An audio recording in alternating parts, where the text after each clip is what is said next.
Wednesday morning, everybody. I'm Dave Furtado. And I'm meteorologist Jefferson Donovan. And Jefferson, yesterday was a gorgeous day. We had those clouds in the morning, and then we had some of that sun start to peek through. Some of that wind was sticking around as well. Yes. It kind of seems par for the course over the last few days. Are we going to see that wind kind of continue today? No, the wind is finally going to die down today. The first time since Saturday, we are going to be able to say that. Light wind around the forecast area on this Wednesday. Now, we are going to be looking at light wind sticking around as we do head into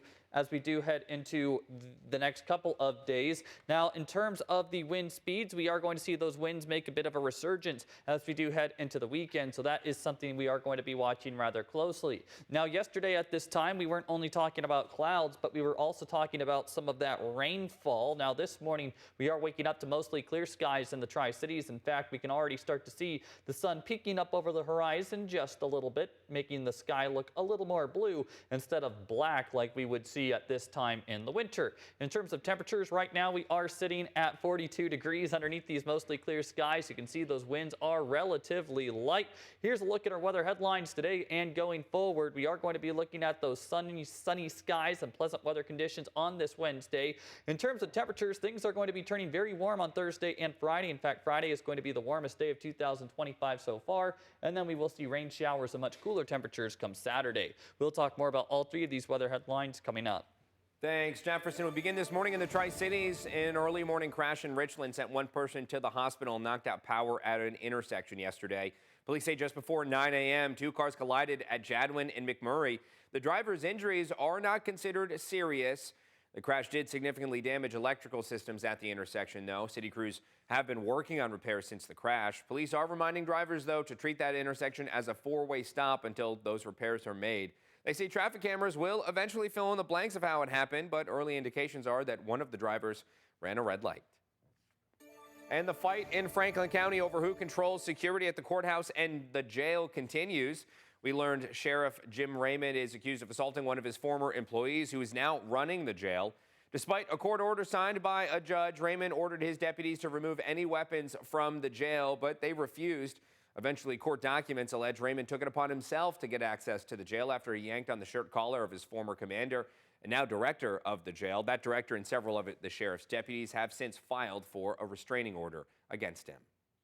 That is very concerning to me, not only from the standpoint that it occurred and it's inappropriate, but it concerns me of the escalation of this situation, which is why we're trying to obtain judicial intervention.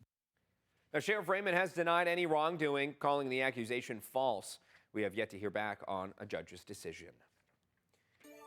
And leaders from Pacific Power are making some plans in preparation for the approaching wildfire season. They held a community meeting in Yakima Monday night to discuss these changes and goals with community members.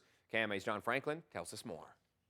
Some good steps, in my opinion, in the right direction. Last year, Pacific Power officials met with Yakima County commissioners and the community to hear their concerns regarding wildfires and electricity. It has its origins in last year, really, because all of a sudden we found that last year we were having power shut off in Yakima County in significant areas of the county without prior notification due to wildfire threats. Since then, they've been making changes. One goal was to make sure that less homes and businesses lost power. Well, for example, last year we were having an average of maybe 16,000 customers without power. With some changes they've made, that's now an average of about 600. It was by the end of the year last year. So they reduced that impact quite a bit. Another change is that they now have the ability to give warning of the possibility of power loss. This year, they will even give advance notification to say, you know what, in the next hour or two or three, there's a chance based on current conditions that we may need to shut down. So they kind of give the idea out there to certain areas of the public that it could be a possibility, and then they'll give updates. They have upgraded other parts of their infrastructure, like weather information gathering equipment, but they still have more they would like to improve. They did talk about the fact that they were trying to make changes and improvements, but a lot of this also takes time and money. So, they haven't fixed all the problems or concerns, but they're making progress in that direction. KIMA's John Franklin, thank you. And it was mentioned Monday night that Yakima County has a high risk for wildfires. In fact, the county is part of the top 15 most at risk of a wildfire in the United States. Washington State's new budget brings key progress for public education. Lawmakers removed the funding cap for students with disabilities, marking a major step towards equity and fully meeting student needs. Despite a $12 billion shortfall, the legislature increased support for materials, supplies, and school operations, helping districts handle rising costs. They also maintained funding for vital social services, recognizing that student success depends on both classroom resources and community support. With more work ahead, this budget lays the groundwork for a stronger, more inclusive education system across the state.